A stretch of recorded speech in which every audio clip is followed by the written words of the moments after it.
Hello, my name is Joanne Weesey.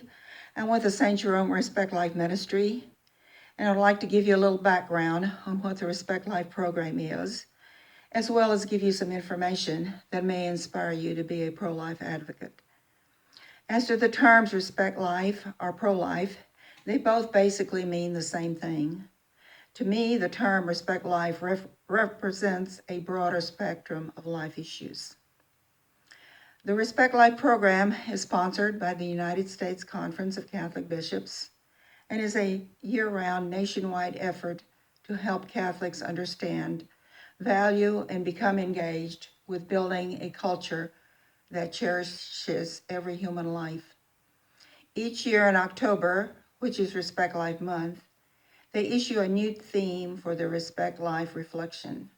This year, the theme is Live the Gospel of Life, and was inspired by the 25th anniversary this year of the landmark pro-life encyclical Evangelium Vitae, the Gospel of Life, written by Pope St. John Paul II, reaffirming the Church's constant teaching on the value and sacredness of every human life. To summarize the encyclical, in taking on human flesh, dwelling among us, and sacrificing his very life for our redemption, Christ reveals the profound dignity of every human person. This God-given dignity does not change with our stage of life, abilities, level of independence, or any other varying circumstance.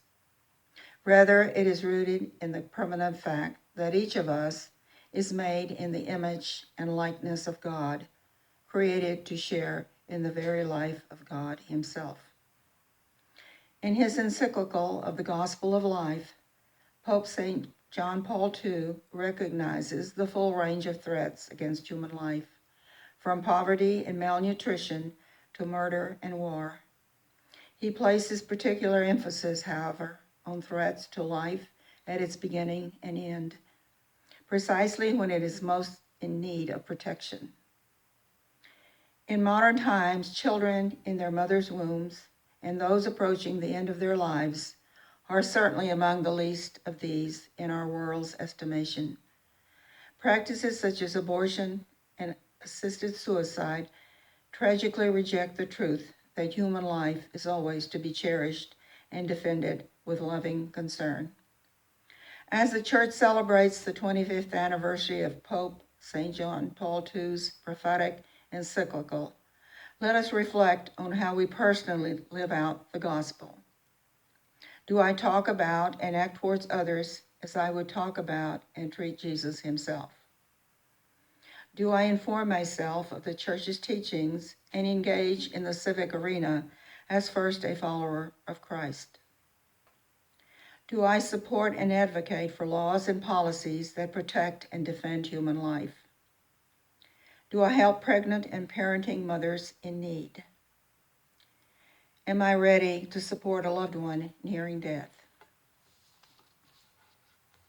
The Respect Life program is implemented by the diocese to initiate in the parishes. The USCCB, as well as the diocese, provide many resources for parishes to consider using for their ministry. Presently, the St. Jerome Ministry participates in the Gabriel Project, the Baby Bank Campaign, monthly Masses for Life, monetary donations to pro-life causes, and supports the 40 Days for Life campaign. The Gabriel Project offers help to pregnant women in our community. You can get assistance by contacting the Diocesan Helpline. The number is on the Gabriel Project sign in front of our church, or you can call our Gabriel Project coordinator. Project Rachel is a diocesan compassionate and confidential healing ministry for those who suffer as a result of an abortion.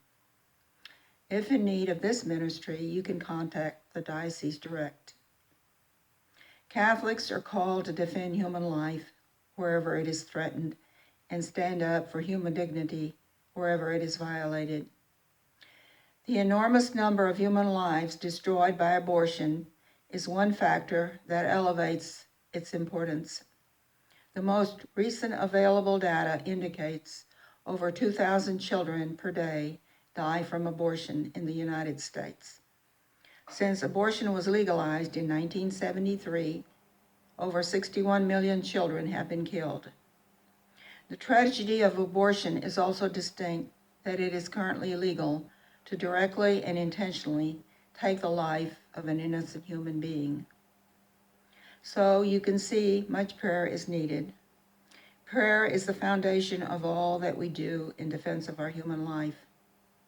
Our efforts, whether educational, pastoral, or legislative, will be less than fully fruitful if we do not change hearts and if we do not ourselves overcome our own spiritual blindness. Only with prayer will the culture of death that surrounds us today be replaced with a culture of life.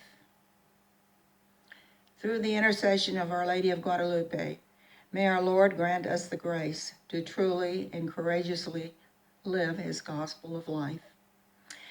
And I will close with one of my favorite prayers. Jesus, Mary, and Joseph, I love you, save souls and unborn children.